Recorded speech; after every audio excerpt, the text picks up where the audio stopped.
Assalamualaikum warahmatullahi wabarakatuh. Ya, di sini kami kelompok kedua akan mempresentasikan materi tentang matematik. Sebelumnya, perkenalkan nama saya Abdullah Fadin sebagai moderator. Saya pengecek juga sebagai kameramen. Saya Reza Dewi sebagai presenter.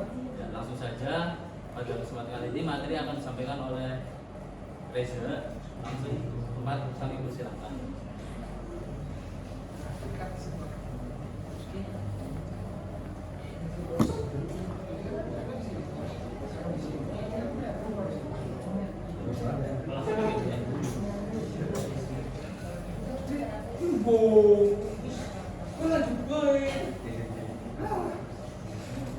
Oke, baik teman-teman, saya buka kembali. Selamat siang teman-teman semua. Terima kasih untuk teman-teman yang sudah datang. Selanjutnya saya akan menjelaskan lampu pecahan kali. Sebelumnya saya buka kembali. Selamat siang teman-teman semua.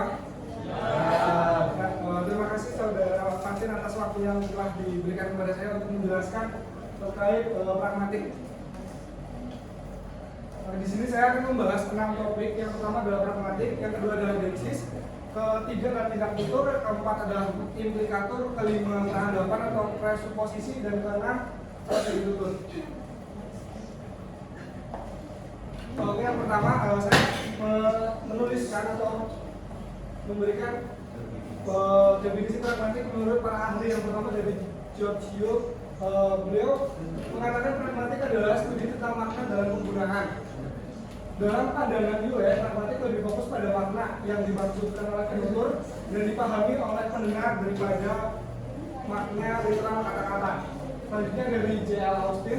Austin terkenal dengan teori tindakan propositionary, illocutionary, dan locutionary, di mana tindakan ini termasuk dalam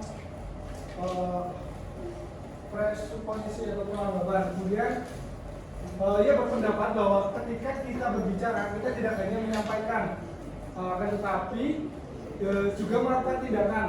Nah, pragmatik dalam konteks ini ialah mempelajari tindakan-tindakan yang dilakukan melalui bahasa. Kemudian dari H.P. Bliss mengusulkan prinsip kesopanan, yaitu cooperative principle, dan maxims percakapan, yaitu ada quantity, quality, relation, and manner. Prinsip ini menjelaskan bagaimana kita secara individu bekerja sama dalam percakapan untuk mencapai pemahaman bersama. Jadi kesimpulan pragmatik menurut saya adalah pragmatik adalah cabang ilmu linguistik yang mempelajari bagaimana konteks mempengaruhi makna suatu ujaran. Dengan kata lain, pragmatik mengkaji bagaimana kita menggunakan bahasa dalam situasi sosial yang konkret atau kembali kepada konteks tadi. Contohnya seperti banyak orang berlomba untuk mendapatkan kursi DPR. Di kalimat ini bukan berarti orang berlomba-lomba untuk mendapatkan kursi, tapi mendapatkan sebuah jabatan seperti itu. Kemudian yang kedua adalah denksis. Sunarwan pada tahun 2014, denksis adalah suatu kata yang memiliki referennya tidak pasti atau masih rancu. Kemudian menurut Purwo pada tahun 1984, beliau menerangkan bahwasanya pragmatik denksis ialah suatu kata dikatakan denksis apabila referensinya berpindah-pindah atau berganti-ganti tergantung pada siapa yang menjadi pembicara. Kemudian menurut Alwi pada tahun 1999, denksis adalah fenomena semantik yang terdapat pada kata-kata yang rujukannya hanya dapat dijelaskan dengan memperhatikan sirkulasi pembicaraan. Jadi kesimpulan denksis ialah denksis adalah suatu konsep dalam linguistik yang merujuk pada kata atau frasa yang rujukannya tidak tepat atau masih belum jelas, melainkan bergantung pada konteks pembicaraan. Kemudian terdapat beberapa jenis denksis, diantaranya yaitu satu denksis persona, di mana ini mengacu pada peran sosial peserta dalam peristiwa tuturan. Contohnya aku, kamu, dia, kita, dan mereka. Contoh ini sudah sangat umum dijelaskan oleh Pak Eko. Jadi yang kedua yaitu denksis ruang, di mana mengacu pada lokasi fisik yang entitas yang tidak disebutkan, seperti sini, sana, ini, dekat, dan jauh. Contohnya juga sudah sangat banyak diterangkan oleh Pak Eko. Kemudian ada denksis waktu, mengacu pada waktu yang pada waktu yang terjadinya suatu peristiwa, di mana contohnya itu sekarang, kemarin, besok, dulu, dan nanti itu contohnya sudah sangat banyak. Next, deiksis sosial yaitu mengacu pada hubungan sosial antar peserta, contohnya bapak, ibu, atau pak guru. Nah, di sini di deiksis sosial ini sepertinya hampir sama dengan deiksis pesona, karena yang membedakan hanya bapak, ibu, pak guru. Jadi bapak ini kan masih banyak, bapak siapapun bisa jadi gitu. Seperti halnya dengan aku, tergantung dengan siapa yang membicarakannya atau referennya. Kemudian ada deiksis tekstual mengacu pada bagian lain dari teks yang sebelum, contohnya itu yang sebelumnya, yang berikutnya. Nah, ini seringkali digunakan ketika kita mungkin ketika di sekolah, ketika maju satu persatu, di mana untuk memudahkannya itu menggunakan dengan yang berikutnya gitu. Kemudian ada tindak tutur. Menurut Hare and Mulroney pada tahun 2010, tindak tutur merupakan gejala yang individual, bersifat psikologis, dan keberlangsungannya ditentukan oleh kemampuan bahasa si penutur dalam menghadapi situasi tertentu. Kemudian menurut Tanigan pada tahun 1990 menyatakan bahwa berkaitan dengan tindak tutur, maka setiap ujaran atau ucapan tertentu mengandung maksud dan tujuan tertentu pula. Kemudian menurut Belvi tahun 2015, beliau menyatakan dalam tindak tutur dilihat pada makna atau arti tindakan dalam tuturannya. Kemudian untuk kesimpulannya, jadi tindak tutur adalah konsep dalam pragmatik yang mengacu pada tindakan yang dilakukan melalui bahasa. Dengan kata lainnya, ketika kita berbicara, kita tidak hanya menyampaikan informasi, tetapi juga melakukan tindakan tertentu. Nah, tindakan ini bisa berupa perintah, permintaan, janji, pertanyaan, dan lainnya. Kemudian tindak tutur ini dibagi menjadi 3. Yang pertama tindak lokusi, yaitu tindakan mengucapkan kata-kata,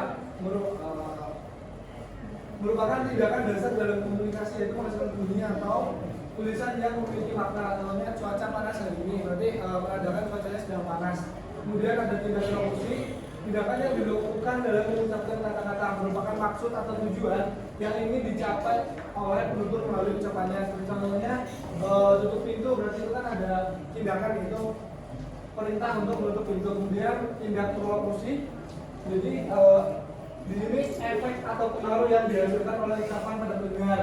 Contohnya setelah mengatakan cuacanya panas hari ini, akan ada lawan tutur yang menutup, yang membuka jendela agar cuacanya tidak terlalu panas. Kemudian ada indikator. Menurut Hare tahun 2010, indikator adalah adanya keterkaitan antar ujaran dari seorang penutur dan lawan tuturnya. Kemudian menurut Tidak Laksana pada tahun 1984, indikator adalah apa yang secara logis merupakan kesimpulan dari suatu ujaran serta latar belakang apa yang diketahui bersama oleh pembicara dan pendengar dalam konteks tertentu. Selanjutnya menurut Gris dalam yang diterjemahkan oleh Mulyana pada tahun 2005, indikator ialah ujaran yang menyeratkan sesuatu yang berbeda dengan yang sebenarnya diucapkan. Jadi kesimpulannya, implikator adalah konsep dalam pragmatik yang merujuk pada makna tambahan atau tersirat yang tidak secara eksplisit dinyatakan dalam suatu ujaran, namun dapat dipahami oleh pendengar berdasarkan konteks dan pengetahuan bersama. Sederhananya, implikator adalah yang terbaca di antara baris. Contohnya saya lapor sekali pada fase ini, ujaran ini secara literal hanya menyatakan kondisi fisik seseorang. Namun dalam konteks tertentu, misalnya sedang makan bersama, ujaran ini dapat mengandung implikator berupa permintaan untuk diajak makan bersama, atau dengan ujaran saya masih lapar ketika makan bersama, itu masih tandanya memiliki makna nambah. Nah, kemudian ada peranggapan. Menurut Gule tahun 2006 mengatakan bahwa peranggapan adalah suatu yang diasumsikan oleh penutur sebagai kejadian sebelum menghasilkan suatu tuturan. Kemudian menurut Hare tahun 2010, peranggapan adalah pengetahuan bersama yang dimiliki oleh penutur dan lawan tutur yang melatar belakangi suatu tindak tutur. Kemudian menurut Cummings tahun 2007 yang mengatakan bahwa peranggapan adalah asumsi-asumsi yang tersirat dalam ungkapannya dalam linguistik tertentu.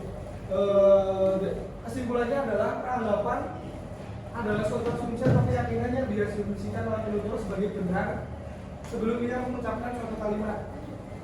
Dengan kata lain, peranggapan adalah sesuatu yang dianggap sudah diketahui atau disepakati secara bersama-sama antara penutur dan pendengar, sehingga tidak perlu dinyatakan secara eksplisit dalam kalimat tersebut. Contohnya pada kalimat Andi berhenti merokok, ini mengasumsikan bahwa Andi pernah merokok sebelumnya. Kemudian ada Raja Inggris sangat kaya, ini mengasumsikan bahwa Raja Inggris punya kekayaan yang banyak. Kemudian yang terakhir dari strategi tutur, menurut Brown, strategi tutur adalah teknik atau cara yang digunakan penutur untuk bertutur dengan memperhatikan situasi dan kondisi tutur. Kemudian menurut US, tahun 2006, strategi tutur berkaitan dengan bagaimana cara seseorang menghasilkan tuturan yang menarik dan dapat dimengerti banyak orang. Kemudian menurut Ruscolo tahun 1999, strategi tutur merupakan dasar bagi analisis topik-topik pragmatik lain seperti peranggapan dan indikator. Kesimpulannya, strategi tutur yaitu cara seseorang menghasilkan tuturan yang menarik dan dimengerti oleh lawan tuturnya. Contohnya seperti bagaimana guru mengatur kalimat atau diksi yang akan diajarkan kepada siswanya untuk mereka lebih paham apa yang diajarkan atau apa yang akan disampaikan oleh seorang guru.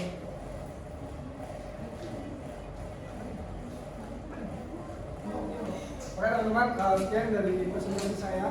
Apakah ada yang ingin ditanyakan? Kalau tidak ada, terima kasih untuk teman-teman semua. Dan saya tutup. Wassalamualaikum warahmatullahi wabarakatuh.